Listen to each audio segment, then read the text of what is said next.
यहोवा ने अब्राम से कहा, अपने देश और अपनी जन्मभूमि और अपने पिता के घर को छोड़कर उस देश में चला जा जो मैं तुझे दिखाऊंगा, और मैं तुझसे एक बड़ी जाति बनाऊंगा और तुझे आशीष दूंगा और तेरा नाम बड़ा करूंगा और तू आशीष का मूल होगा। और जो तुझे आशीर्वाद दे उन्हें मैं आशीष दूंगा, और जो तुझे कोसे उसे मैं शाप दूंगा, और भूमंडल के सारे कुल तेरे द्वारा आशीष पाएंगे।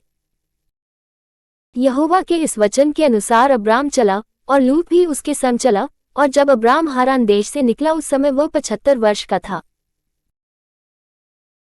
सो अब्राम अपनी पत्नी सारै और अपने भतीजे लूत को और जो धन उन्होंने इकट्ठा किया था और जो प्राणी उन्होंने हारान में प्राप्त किए थे, सबको लेकर कनान देश में जाने को निकल चला, और वे कनान देश में आ भी गए।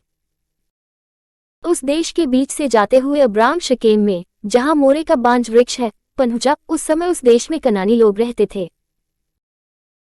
तब यहोवा ने अब्राम को दर्शन देकर कहा, यह देश मैं तेरे वंश को दूंगा, और उसने वहां यहोवा के लिए जिसने उसे दर्शन दिया था एक वेदी बनाई। फिर वहां से कूच करके वह उस पहाड़ पर आया जो बेतल के पूर्व की ओर है, और अपना तंबू उस स्थान में खड़ा किया जिसकी पश्चिम की ओर तो बेतल और पूर्व की ओर है, और वहां भी उसने यहोवा के लिए एक वेदी बनाए और यहोवा से प्रार्थना की।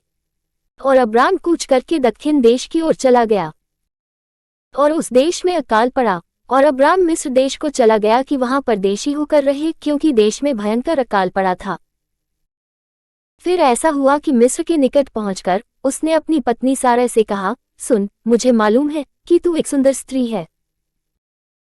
इस कारण जब मिस्री तुझे देखेंगे तब कहेंगे, यह उसकी पत्नी है, सो वे मुझको तो मार डालेंगे पर तुझको जीती रख लेंगे। सो यह कहना कि मैं उसकी बहन हूं, जिससे तेरे कारण मेरा कल्याण हो और मेरा प्राण तेरे कारण बचे।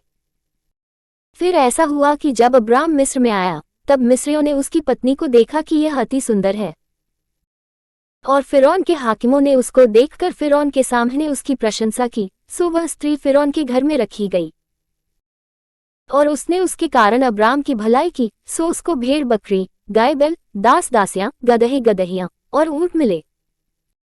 तब यहोवा ने फिरौन और उसके घराने पर अब्राम की पत्नी सारै के कारण बड़ी बड़ी विपत्तियां डाली। सो फिरौन ने अब्राम को बुलवा कर कहा, तूने मुझसे क्या किया है? तूने मुझे क्यों नहीं बताया कि वह तेरी पत्नी है? तूने क्यों कहा कि वह तेरी बहन है? मैंने उसे अपनी ही पत्नी बनाने के लिए लिया, परंतु अब अपनी पत्नी को लेकर यहाँ से चला जा।